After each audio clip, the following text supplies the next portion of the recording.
మహాశివరాత్రి రోజు రుద్రతంత్రంలో పాల్గొని ఎలాంటి బలమైన సమస్యల నుంచైనా బయటపడే సంపూర్ణ శివానుగ్రహాన్ని పొందండి.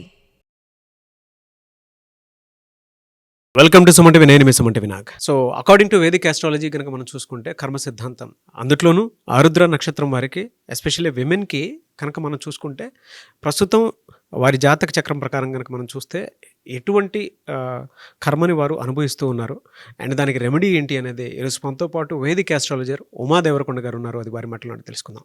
హలో ఉమా గారు. హలో నాగరాజు గారు. కర్మ సిద్ధాంతం అనేది ఎన్ని రకాలుగా ఉంటుంది జనరల్గా? ముఖ్యంగా నాగరాజు గారు, కర్మ సిద్ధాంతము మన వేదిక ఆస్ట్రాలజీకి మూలమైందండి. దాంట్లో ముఖ్యంగా 3 రకాలుగా విభజించబడి ఉంటుంది. మొదటిది సంచిత కర్మ. అంటే నేను అనే పదానికి అర్థం నా జీవాత్మ అని అర్థం. నా జీవాత్మ ఎప్పుడైతే ఆరంభమైందో అక్కడి నుంచి ఎన్ని జన్మలు నేను ఎత్తానో అన్ని జన్మల్లో నేను ఏవైతే కార్యాలు, పుణ్యకార్యాలైనా పాపకార్యాలైనా నేను చేసి ఉన్నానో దాన్ని కర్మ అంటారు. అక్కడి నుంచి వెంట పెట్టుకుని వచ్చి ఇప్పుడు ఈ నిమిషం వరకు మనకున్నటువంటి కర్మనే సంచిత కర్మ అంటారు. ఉదాహరణకి వేదిక ఆస్ట్రాలజీలో కాలసర్పదోషము అని ఉంటుంది. కాలసర్పదోషం చూసినప్పుడు అమ్మాయి కాలసర్పదోషం కేవలం మీకు మాత్రమే వచ్చింది కాదు, మీ వంశపారంపర్యంగా వచ్చింది అని మనం చెప్తాం. అంటే మనం చేసినటువంటి కర్మనే కాకుండా వంశపారంపర్యంగా వచ్చినటువంటి కర్మ కానీ, అంటే వాళ్ళు చేసిన తప్పులకి కూడా మనం బాధ్యత వహించాల్సి వస్తుంది. వాళ్ళు చేసిన దానికి మేమెందుకు అనుభవించాలని అనుకుంటూ ఉంటారు చాలామంది. వాళ్ళు చేసింది మీరు అనుభవించేటువంటి యోగం ఉంది కాబట్టి వాళ్ళకి మీరు మనవళ్ళగానో ముని మనవళ్ళగానో జన్మిస్తూ ఉంటారు. అది కూడా కర్మనే. ఆ రకంగా పుట్టారు కాబట్టి ఖచ్చితంగా అనుభవించాల్సి వస్తుంది. దాన్ని సంచిత కర్మ అంటారు. అంటే ఇప్పుడు మనము ఈ రకమైనటువంటి జీవితాన్ని, ఈ రకమైన శరీరాన్ని, ఈ రకమైనటువంటి సౌకర్యవంతమైన జీవితాన్ని గడుపుతున్నామంటే కారణం సంచిత కర్మనే. అదేవిధంగా మీకు ఏదైనా ఇబ్బందులు వచ్చినా దానికి కారణం సంచిత కర్మనే. ఇక రెండవది ప్రారబ్ధ కర్మ అండి. ప్రారబ్ధ కర్మ అంటే ఇప్పుడు ఈ క్షణము మనము మన శరీరంతో కలిపి మనం చేసేటువంటి కర్మ. ఇప్పుడు నేను ఒక 4 మాటలు మాట్లాడుతున్నాను, ఇది నా స్పృహతోనే నేను మాట్లాడుతున్నాను, నా ఇష్టపూర్వకంగానే నేను మాట్లాడుతున్నాను. లేదు ఇలా వెళ్ళి ఎవరినో కత్తించుకుని పొడిచాను అనుకోండి, నా స్పృహలోనే నేను పొడుస్తాను, నా చేతులతోనే నేను పొడుస్తాను. అంటే ఒక పక్క నేను మంచి చెప్పినా అది నా చేతుల్లో ఉంది, చెడు చూసినా అది నా చేతుల్లో ఉంది. మంచి చేస్తామా చెడు చేస్తామా అనేది మన చేతుల్లో ఉంటుంది. అదే ప్రారబ్ధ కర్మ. ఇది మన జీవితాన్ని డిసైడ్ చేస్తుంది, మన ఆచార వ్యవహారాలను డిసైడ్ చేస్తుంది. ఇక మూడవది ఆగామి కర్మ. ఇప్పుడు ఏదైతే మనం చేస్తామో, ఉదాహరణకి మనం ఏం చేసినప్పటికీ కూడా దానికి రాబోయే రోజుల్లో మన ఫలితాన్ని అనుభవించాల్సి వస్తుంది. ఇప్పుడు ఎవరు చూడట్లేదు కదా, ఎవరు మాట్లాడట్లేదు కదా అని చెప్పి నేను ఒక దొంగతనం చేసినా, ఎవరినో మోసం చేసినా, లేకపోతే ఎవరినో ఇబ్బంది పెట్టి నేను ఏదో డబ్బులు లాక్కున్నా సరే, అవి రాబోయే రోజుల్లో ఖచ్చితంగా నేను ఇప్పుడు మోసం చేస్తే అప్పుడు మోసపడతాను, ఇప్పుడు అబద్ధం ఆడితే అప్పుడు అబద్ధం వల్ల నేను మోసపోతాను, ఇప్పుడు నేను ఎవరినైనా కొట్టాలనుకుంటే అప్పుడు నేను కూడా అలాగే కొట్టించబడతాను. ప్రతిదీ కూడా రిఫ్లెక్షన్ ఉంటుంది. ఆ రిఫ్లెక్షన్ ఇచ్చేటువంటి సమయాన్నే ఆగామి కర్మ. దీన్నే ఆగామి కర్మ అంటారు. అంటే ఇప్పుడు మనం చేసిన దానికి రాబోయే రోజుల్లో ఎఫెక్ట్ ఖచ్చితంగా అనుభవిస్తాం.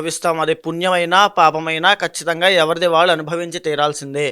ఈ 3 కర్మలు మనిషి జీవితాన్ని నడిపిస్తూ ఉంటాయి.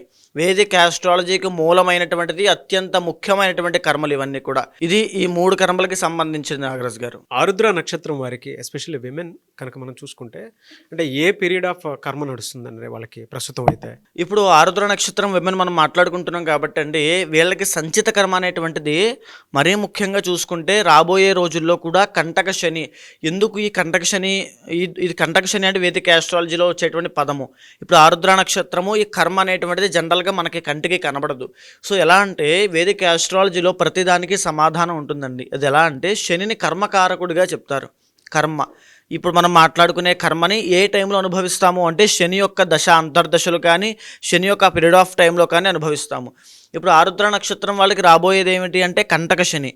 కంటక శని అంటే ఆరుద్ర నక్షత్రం దగ్గర నుంచి 10వ స్థానంలో ఉన్నటువంటి శనినే కంటక శని అంటారు. అంటే వీళ్ళు ఏదైతే వృత్తుల్లో రాణించగలుగుతున్నారో, ఉదాహరణకి వీళ్ళు మంచి మంచి మ్యూజిక్ డైరెక్టర్స్ కింద, లేకపోతే సైకియాట్రిస్టుల కింద, లేకపోతే మ్యూజిషియన్స్ కింద, లేకపోతే డాక్టర్స్ కింద, పొలిటీషియన్స్ కింద, ఫిలిం ప్రొడ్యూసర్స్ కింద అద్భుతంగా వీళ్ళ యొక్క కెరీర్ ఉంటుంది. ఎంత పెద్ద పొజిషన్లో వాళ్ళు ఇప్పుడు ఉన్నప్పటికీ కూడా కంటక శని ప్రభావం వల్ల వాళ్ళు ఆ కెరీర్లో గ్రోత్ అనేది చూడరు. ఉదాహరణకి ఏదైనా సినిమా తీశారనుకోండి, అది ఫ్లాప్ అవ్వడం కానీ, నష్టపోవడం కానీ, లేకపోతే అనుకున్న డబ్బులు రాకపోవడం కానీ జరుగుతుంది. లేదు ఒక మ్యూజిక్ సంబంధించిన వాళ్ళు ఉన్నారనుకోండి, వాళ్ళకి తగిన గుర్తింపు కానీ, ఆ రికగ్నైజేషన్ కానీ రాదు. అంటే మీరు ఎంత కష్టపడుతున్నారు, ఉదాహరణ మీదే ఆరుద్ర నక్షత్రం, మీరు రోజంతా కష్టపడి ఏదో నాకు కావాలని ప్రయత్నం చేస్తున్న రిజల్ట్స్ రావు. అది కంటక శని ప్రభావము. అది 2.5 years ఉంటుంది వీళ్ళకి. మార్చి 30 దగ్గర నుంచి 2.5 years పాటు ఆ కర్మని వీళ్ళు అనుభవిస్తారు. అది ఏ కర్మ? సంచిత కర్మ. ఆ సంచిత కర్మని ఆరుద్ర నక్షత్రం వాళ్ళు అనుభవించబోతున్నారు. అండ్ ఇప్పుడు కూడా వాళ్ళకి జాతకంలో గోచారంలో 12వ స్థానంలో గురుడు సంచరిస్తున్నాడు. 12వ స్థానంలో గురుడు ఉన్నాడంటే అర్థం ఏమిటి? గురుబలము లేదు, ఆ ఆర్థికపరమైన ఇబ్బందులు ఉన్నాయి, రుణబాధలు ఉన్నాయి. ఎంత పెద్ద వ్యక్తి అయినా అవ్వచ్చు, వాళ్ళు ఏ స్థాయిలో అయినా ఉండొచ్చు, వాళ్ళ పరపతి పేరు ఎక్కడైనా ఉండొచ్చు, ఖచ్చితంగా వాళ్ళకి ఆర్థిక ఇబ్బందులు ఉంటాయి. ఈ మాట వాస్తవము ఖచ్చితంగా. అయితే దీంతో పాటుగా ఒక ఫేమ్ అనేది, పాపులారిటీ తగ్గడము, ఫేమ్ అనేది తగ్గడము. ఇంతకుముందు పిలిస్తే 10 మంది పలికేవారు, ఇప్పుడు పిలిస్తే ఒకళ్ళిద్దరు తప్ప ఎవరు అంత రెస్పెక్ట్ అనేది ఉండదు, బికాజ్ గురుబలం లేదు కాబట్టి.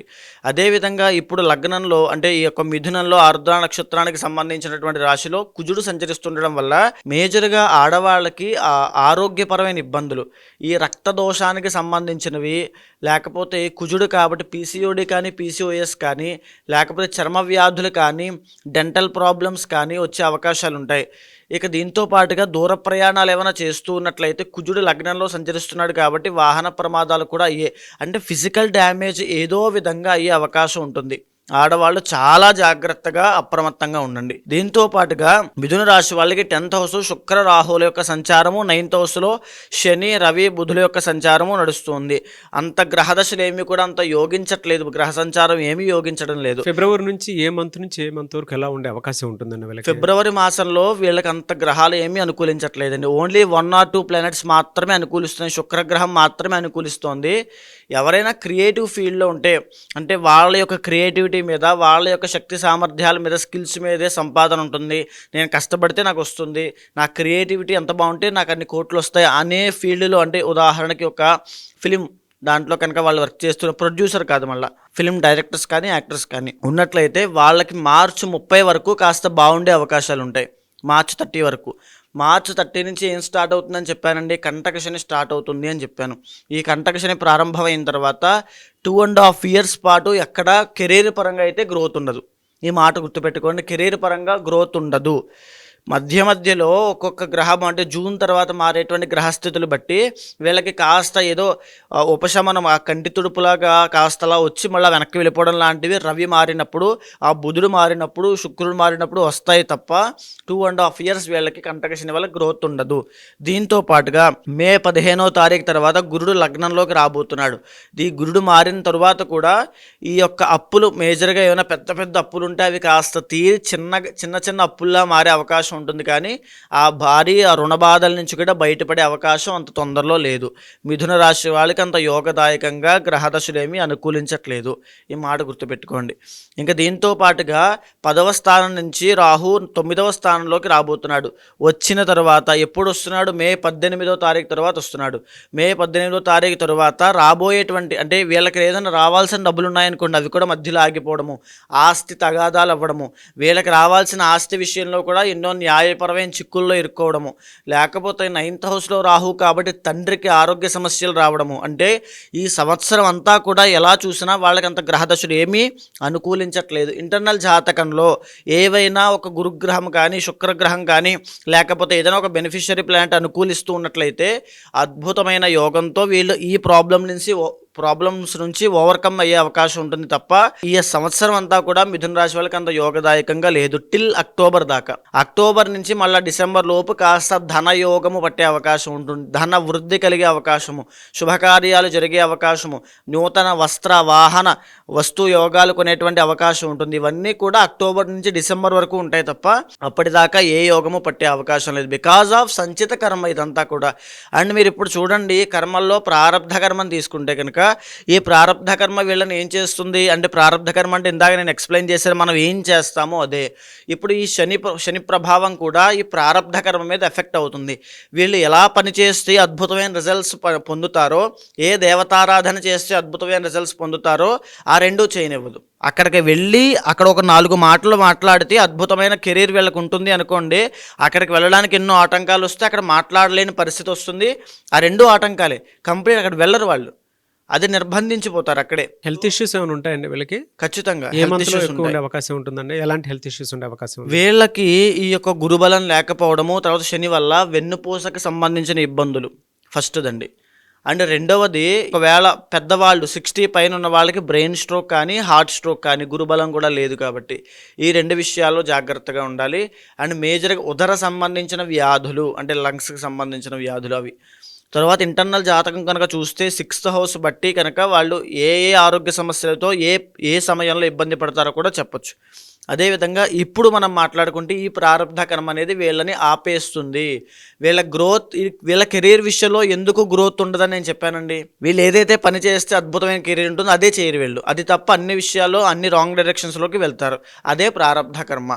సో దాని నుంచి తప్పించుకోవడం కోసం శనికి సంబంధించిన పూజలు ఆచరించాలి. మేజర్గా వాళ్ళ ఇంటర్నల్ జాతకంలో ఏదైతే నడుస్తున్నాయో గ్రహ దశ అంతర్దశలు అవి చూసుకోవాలి. D1, D9, D10 చార్ట్స్ చూసుకోవాలి. ఎన్ని డిగ్రీల్లో ఏ గ్రహం యోగిస్తోందో యోగించట్లేదో చూసుకుని ఆ దేవతా యాగము కనుక, ఉదాహరణకి మనం ఆరుద్ర నక్షత్రం వాళ్ళు చాలా టాప్లో ఉంటారండి ఏ ప్రొఫెషన్లో అయినా. సో చాలామంది ఆరుద్ర నక్షత్రం వాళ్ళకి కమలాత్మికాదేవి యాగము చేయించాము. కమలాత్మికాదేవి ఆ మహాలక్ష్మి అమ్మవారి యొక్క తాంత్రిక స్వరూపము. ఆ అమ్మవారి యొక్క యాగము చేయడం వల్ల ధన వృద్ధి కలుగుతుంది. అంటే వితిన్ వీక్స్ ఆర్ వితిన్ మంత్స్లో కోల్పోయిన డబ్బునంతా మళ్ళీ సంపాదించాలంటే కమలాత్మికాదేవి యాగము చేయాలి.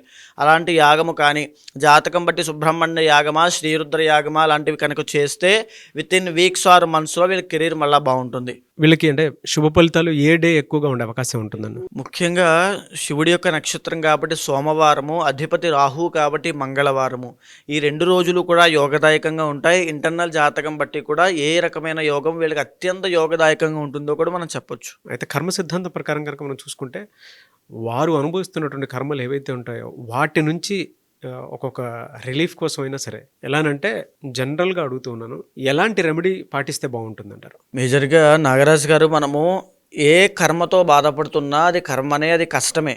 ఖచ్చితంగా చాలామంది ఇప్పుడు మనం చూసిన వాళ్ళు చాలామంది యాక్యురేట్గా చెప్తున్నారండి అంటున్నారు. మన అపాయింట్మెంట్ తీసుకుని జాతకం చెప్పించుకుంటున్నారు. కానీ జాతకం ద్వారా మనకు తెలుస్తుంది ఏ ఏ సమస్యలు ఉన్నాయి, ఎప్పటి వరకు ఉంటాయి, మనం దానికి ప్రికాషన్ తీసుకోవాలని. దానికి సంబంధించిన పూజలు ఖచ్చితంగా ఆచరించడం వల్ల మాత్రమే ఆ కర్మ అనేటువంటిది నాశనం అవుతుంది. ఆ కారణం వల్లనే ఈ మహాశివరాత్రి పర్వదినాన్ని పురస్కరించుకుని కర్మ ప్రాయశ్చిత్త రుద్రతంత్రము అనేటువంటి కార్యక్రమాన్ని ఏర్పాటు చేయడం జరిగింది. ఆరుద్ర నక్షత్రం వాళ్ళైనా లేకపోతే ఏ నక్షత్రం వాళ్ళైనా ఏ రాశి వాళ్ళైనా సరే ఈ యొక్క కార్యక్రమంలో పాల్గొనండి. ఎందుకు అని అంటే మనం ఎన్నో జన్మల నుంచి మనం చేసుకున్నటువంటి కార్యములు అంటే కర్మలు మనల్ని వెంటాడుతూ ఉంటాయి, పాపకర్మలు. అది ఏ నిమిషాన మనకి ఎలా ఉంటుందో మనం చెప్పలేము. అపమృత్యు గండాలు రావచ్చు, లేకపోతే మ్యారీడ్ లైఫ్లో ఇబ్బందులు రావచ్చు, మిస్క్యారీ అవ్వడం లాంటి సంతాన సమస్యలు రావచ్చు, సడన్ చేంజెస్ రావచ్చు జీవితంలో. ఇవన్నీ కూడా జాతకంలో కర్మ వల్లే సంభవిస్తూ ఉంటాయి. ఆ కర్మని నాశనం చేసుకోవడం తప్పకుండా చాలా అవసరం అండి. అది ఓన్లీ మహాశివరాత్రి నాడు మాత్రమే సాధ్యం అవుతుంది. త్రిదళం త్రిగుణాకారం త్రినేత్రం చ త్రయాయుధం త్రిజన్మ పాప సంహారం ఏకబిల్వం శివార్పణం. ఒక్క ఏకబిల్వాన్ని మనం సమర్పించడం వల్ల త్రిజన్మ పాప సంహారం, 3 జన్మల పాపం పోతుంది. కానీ ఆ రోజు మనం చేసేటువంటి కార్యక్రమంలో ఎన్నో విశేషమైనటువంటి శివకార్యములు చేస్తున్నాం. వాటి వల్ల ఎంతటి కర్మ నాశనం అవుతుందో ఆలోచించండి. ఏవైనా కోరికలు, ఏవైనా బలమైన సమస్యలు ఏమున్నా సరే, మీరు కాకపోయినా, మీరు రాలేకపోయినా తప్పకుండా 10 మంది భక్తులను తయారు చేయండి.